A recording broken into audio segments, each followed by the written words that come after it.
The joke is, you guys in the woods, I don't have to outrun the bear.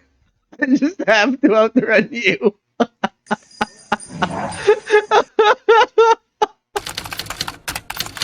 Hmm. Is that? I've seen this one before. It's a tiger. It's a tiger. Holy crap. My only question about that vid, I mean, that vid's been around for more than a decade now, actually. Is the elephant okay? Because look at how it lands. Wait. On the left. Bang!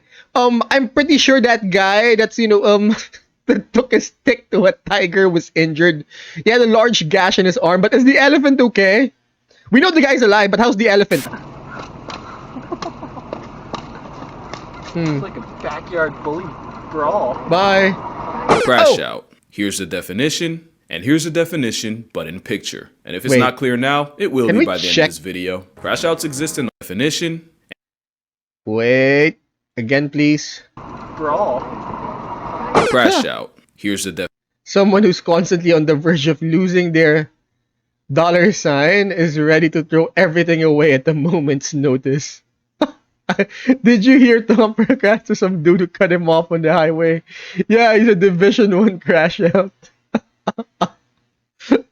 Definition, and here's the definition, everything but in away. picture. And if it's not clear now, it will be by the end of this video. Crash outs exist in all walks of life. You know what they say. Where there's a will, there's a way. For a Chris to get rocked by a Fresh Prince flick of the wrist.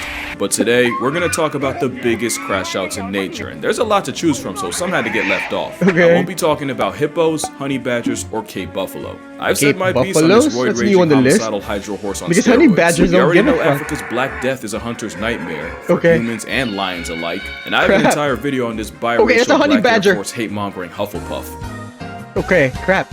But what I will talk about are rhinos. Because I've said that rhinos are Hate-mongering Hufflepuff. legally blind, terminally traumatized anxiety tanks that'll buck up to anything from a butterfly to a buffalo. Except I was wrong. Recent studies show that the eyesight of rhinos might not even be that bad. It's just their attitude. Which means that rhino fully punted a warthog purposely and unprovoked, while this one perceived an assault on 8 wheels and still went for a literal headshot. There's a reason why a group of rhinos is an honest-to-God crash, but they're not even the biggest crash outs in Africa. That would be elephants. Like literally, they're the biggest. Whoever made this up actively helped escort people off the census, which they don't need help doing since elephants flatlined over 600 people last year. It isn't until elephants hit must so that definitely they really more than bears. crash out kings. Must is when a sudden burst of hormones turns elephants into 12,000-pound drunk lusting frat boys. The word must even comes from the word intoxicated, and a down bad bull's testosterone levels can spike 60 times higher than normal. And that's where the crash out comes in. No animal is safe from an entitled elephant that can't handle rejection. Not even baby elephants. Eating a toddler because his mom won't relieve you? Like a bar after last call. Everyone's just flowing through with must. Crash out. But the real degeneracy didn't show itself until humans got involved. Yeah, it's that kind of story. Poaching is evil, we all know. Yes, and it it's is. often the older, more mature bulls that get hit the hardest, for obvious reasons. What wasn't expected was removing elephant OGs from the population meant that the younger, immature teenage bulls and must got even more at when humans got involved. Kind of story. Poaching is evil, we all know it, and it's often the older, more mature bulls that get hit the hardest, for obvious reasons. So basically, the whole must thing should happen at least, later in life for these elephant bulls. But since poachers have taken out the elder males, they're now more prone to crashing out. Interesting. What wasn't expected was removing elephant OGs from the population meant that the younger, immature teenage bulls and must got even more out of pocket. And what do you get when you have unruly 6-ton pests with no father figure to keep them in line? Well, if I know. There was a period in the 90s where 3 young bulls that got rejected by their own kind, resorting to violating and killing not 1, not 2, not 10, but 63 rhinos. Fatherless behavior for an elephant apparently means So, they SA'd 63 rhinos because they couldn't get laid due to a lack of a father figure. Honestly, sounds terrifying. turning a rhino from a tight end to a whiteout, and it wasn't until the season more mature bulls were brought back in that the rhino ravaging eventually stopped. And it's not just males that can choose violence. We can't forget that time an elephant traveled across India just to life-deprive a 70-year-old senior citizen while she was getting water. For context, that elephant escaped from the Dalma Wildlife Sanctuary and traveled over 100 miles to the Rapai village in Odisha. Being homicidal for over 100 miles straight is already menace behavior. What solidified it was that same herd pulling up to that woman's funeral later that day and paying everything but respects. And that same elephant grabbed her soul evacuated 0 HP body and proceeded to put her in the negatives. Basically, she got put on a shirt, except the shirt was reversible. And after desecrating her corpse, Dessert was destroying the woman's house along with several others. This was personal. Many have said the woman Maya Murmu had it coming and was involved in poaching, and this was a case of an elephant not forgetting or forgiving. Yeah, this was definitely personal. Grandmother getting murked twice and memed on Twitter all because of RNG. We'll never know the why, but what we do know is my favorite animal is capable of crash outs of catastrophic proportions. And now we got the smallest crash out in the world. When a colony of Calabopsis saundersea ants gets attacked, some of the soldiers will rupture two huge poison-filled glands and literally blow themselves up. Oh. They don't just seppuku themselves, they also rain a toxic corrosive glue that either traps the op ants in place or just burns them alive. It's self-sacrificing altruistic behavior meant to defend the colony. They're self-sacrificing bombers. That is one hell of an escalation. One species of termite also has a concept of kamikaze themselves, and they have toxic glands that actually self-deleting bombers. Older. That means the same old worker termites with dull mandibles that can't fight or forage as well as their juniors also carry the most potent explosive backpacks in the colony. So their last act of service involves eviscerating themselves in a rain of internal organs, intestines, and toxins, which proves that the most dangerous crash out is the one with nothing left to lose. For reference, that's like breaking into a house and the last thing you see is a senile 90-year-old rushing you with a bomb strapped to their chest. But the wildest crash out might be what pea-aphids do once a predator breaks into their home. Because not only will soldiers come together and turn themselves into fleshy fireworks, they'll use their own bodily fluids to plug up the opening. Even if it means they get left outside in past tense, even if it means they suffocate on their own insides, and even if the process senses subtracts them instantly. It's one thing to self-destruct to backpedal a predator or even after already being eaten. Yeah, because the first one is fast. Do. Using Flex Seal made out of your own guts for home. Yeah, because the first one was literally a self-deleting bomber, and whereas this one you're literally slowly deleting yourself by using your own bodily fluids, your own blood and guts to plug up a hole. Home repair is exactly the type of behavior this one's definitely more hardcore, way more violating extreme. the natural order didn't already tell you, the worst crash outs are the ones humans created. And this Black Air Force B is the result of one of the biggest oopsies in human history. Back in the 50s, African bees were brought to Brazil and crossbred with their more domesticated European cousins. The idea was, if they could combine the two, they could create a bee that was more efficient than the Europeans in tropical climates, while also being less defensive than the African counterparts. But in one of the most consequential f***ups possible, a local beekeeper accidentally released 26 swarms of Africanized bees, including queens. But experts said not to worry, that the bees would either die out in the foreign climate or get bred out of existence by the already present European bees. Yes, but actually no. By the 60s, they made it across the country. By the 80s, they hit Mexico. By the 90s, they were popping up in the US. And today, the Africanized assault has spread throughout America like a rageaholic rash. And here's the thing with playing God with bees. You better be prepared for hell. These Africanized bees were way meaner than anything this side of the Atlantic had ever seen. They were way more aggressive, much less forgiving, and the same honey merchants that were enough to legitimately punk elephants, that's not a joke by the way, were doing numbers on unsuspecting people. They have a specific call to warn the herd of their presence. Oh, okay. Huh. Wasn't there a thing about bees disappearing? There's even a meme on it that if I go, I'm taking you all with me. You see, where European bees might send 10 to 20 guard bees after you, the Africanized flying mob will pull up in the hundreds. And where European bees might chase you for a couple feet, the African variety will chase trespassers for a quarter of a mile, assuming you even get that far. Definitely the irony meaner. Is African bees have smaller hives. That means these gangflies weaponize a higher percentage of their hive just to go after you. Add the fact that the very smell of bee venom is like a Batman signal to the rest of the hive, and you realize just how badly that one beekeeper screwed us over. Speaking of venom, you probably know that honeybees die after I've been stinging, stung a couple of times, barbed and attached to their abdomen, causing attacking bees to literally disembowel themselves. What you might not know is that stinger will continue pumping venom into you long after the bee has become a was. Now that's just doing the most. That's how you get stories of people being chased by vindictive swarms. Oh, and by the way, it's proven if you try to duck the fate by jumping in the water, they will. Wait, what? Walk by faith. They literally waited for him to resurface.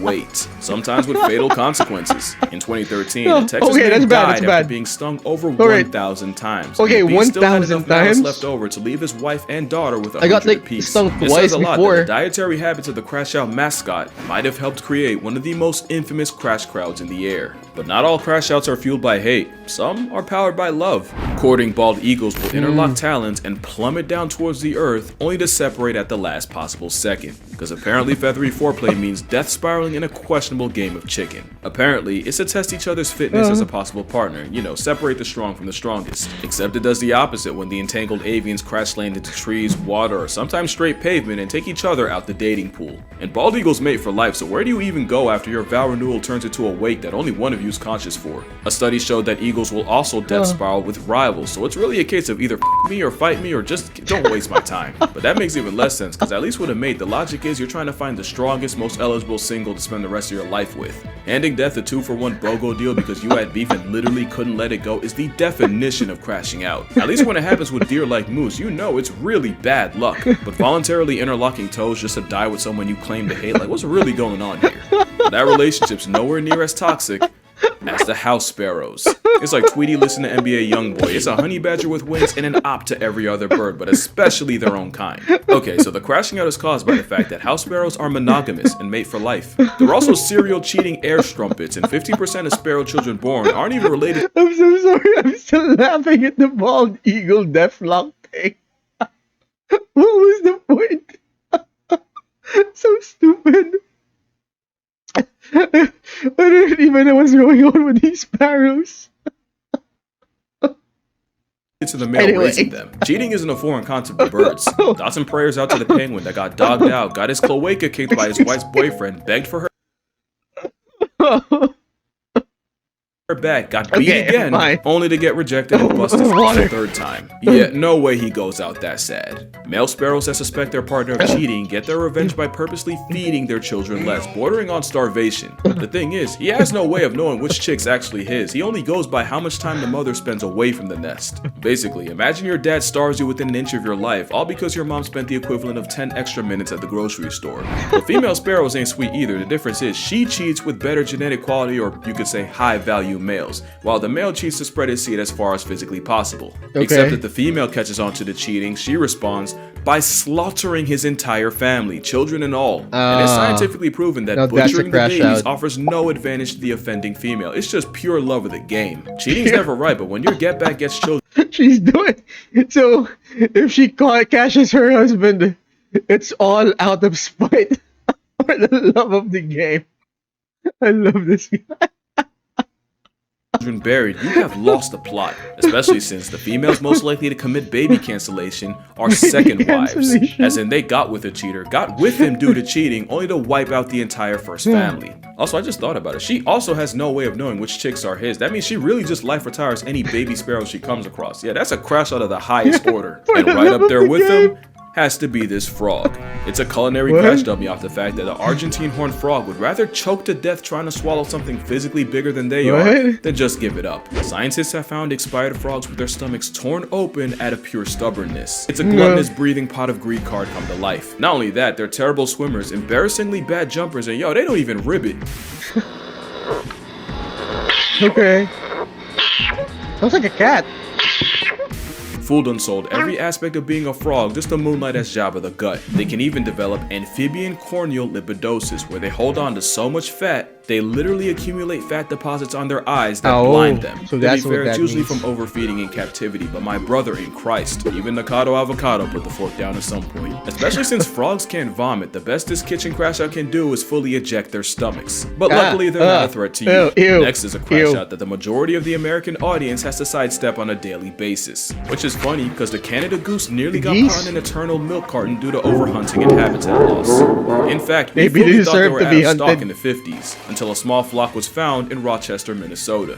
And with the help of the Migratory Bird Treaty Act in the US and the Migratory Birds Convention Act in Canada, so again, along with it was people's fault. The Canada goose was able to make a comeback. And humanity and geese lived happily ever. Absolutely not. Of course the not. Cobra Chicken came back with a vengeance. I called the sparrow an airborne honey badger. Nah.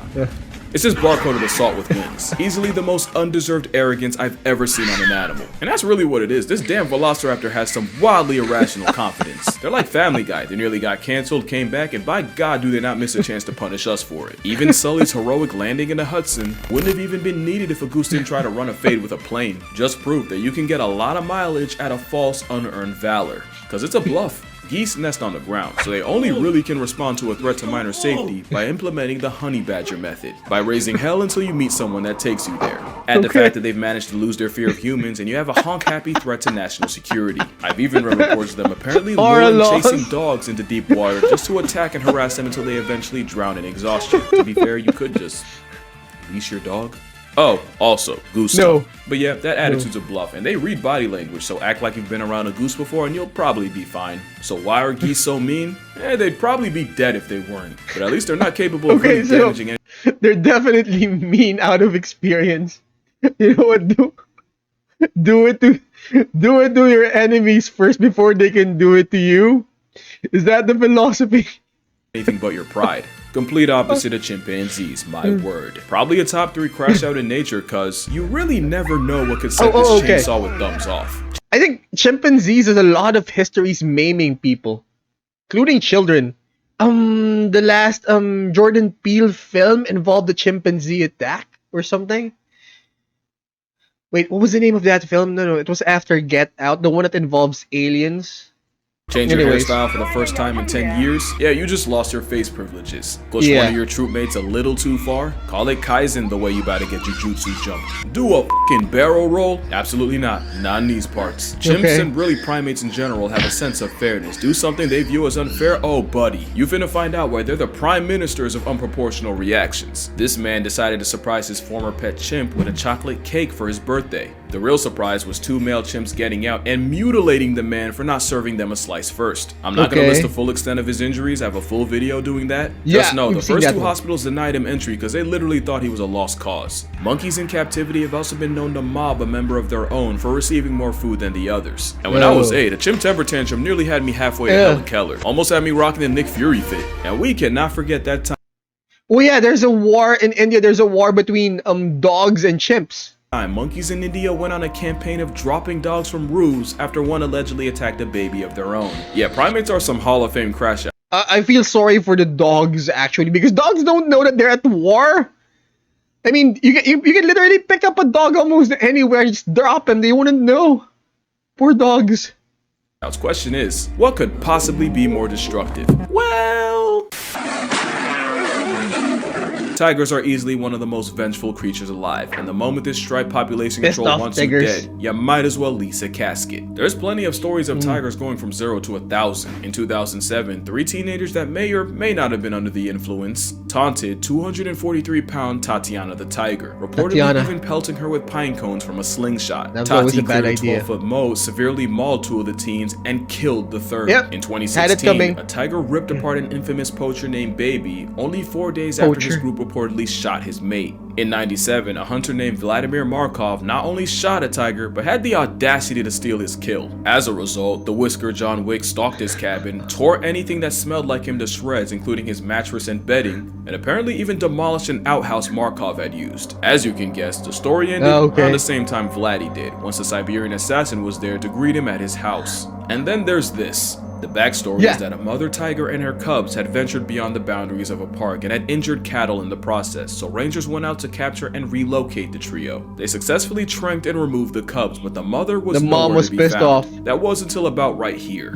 The enraged mother cleared a full-grown elephant and managed to mutilate the mahout riding it, taking several fingers with her, and the fury on 4 seen that video. Her legs was never seen again. But the most infamous big cat crash out came in the Wait. Can we repeat that one? I didn't hear what he said. Is the elephant okay? Beyond the boundaries of a park and had injured cattle in the process, so rangers went out to capture and relocate the trio. They successfully tranked and removed the cubs, but the mother was nowhere to be found. That was until about right here. The enraged mother cleared a full-grown elephant and managed to mutilate the mahout riding it, taking several fingers with her, and the fury on 4 legs was never seen again. But the most infamous big cat crash out came in the early 1900s. Okay, so no word on the elephant. When a tiger dubbed the man-eater at Chumpawat killed 436 people, giving her the highest human body count of any single animal. And it was discovered that the cause was a cripplingly debilitating tooth injury that forced her to go after easier prey.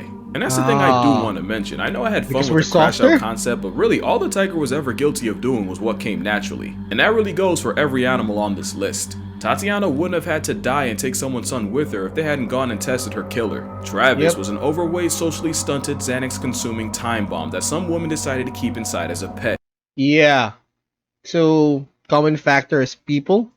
Even the whole Elefino mess started with poachers destroying and fragmenting their families and probably giving the pachyderms PTSD. Like, I'll joke around and stuff for comedic effect, but I'm not actually out here judging animals by human standards. Cause he said something real before he got Chris rocked and left with Fresh Prince. Talk about the tiger went crazy. That tiger ain't go crazy. That tiger went tiger. But yeah, that's gonna do it for this video. Make sure you drink water, hug your mother. There's no church in the wild and no judge in the jungle, so don't expect animals to follow either. And I'ma see y'all in the next one. Bye! It's going. Oh. Was that? Oh.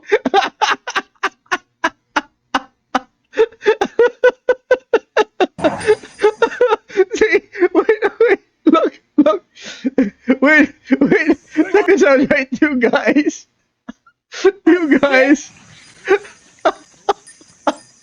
The joke is, you guys in the woods. I don't have to outrun the bear. I just have to outrun you.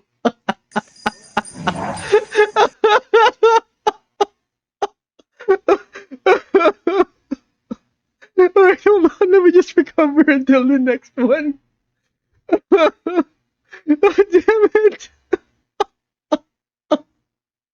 Alright. That hurts.